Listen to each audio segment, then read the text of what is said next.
네, 장애인 학대를 예방하고 인권 보호를 위해 설립한 기관에 소속된 조사관이 보호를 해야 할 장애인에게 성적 학대를 저지른 사실이 드러났습니다. 피해 장애인은 모두 미성년자로 알려진 가운데 경찰은 조사관을 구속하고 추가 범행이 있는지 여부를 수사하고 있습니다. 보도에 김용원 기자입니다. 장애인 학대 예방과 피해 지원을 돕기 위해 지난 2017년 설립한 도내 유일의 장애인 권익 옹호 기관입니다. 장애인 피해 상담과 병원, 통원, 치료 등을 지원하는 이 기관 소속 50대 조사관 A씨가 보호 대상인 장애인을 상대로 장기간 성범죄를 저지르는 등 학대한 사실이 드러났습니다. 쉼터에 거주하는 중증, 지적 장애인이 쉼터 직원에게 피해 사실을 알렸고 지난달 경찰 신고가 접수됐습니다.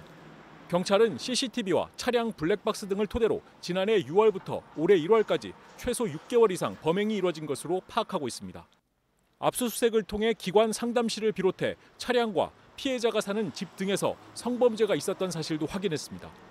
현재까지 드러난 피해 장애인은 3명, 방임 가정 자녀로 모두 미성년자며 이 중에는 자매도 있었습니다. 기관 측은 피의자 A씨를 지난 12일 파면 조치했습니다. 해당 기관 소속 조사관은 6명으로 피해 상담 등을 할 때 복수 인원이 참여해야 하는 지침도 지켜지지 않은 것으로 알려졌습니다.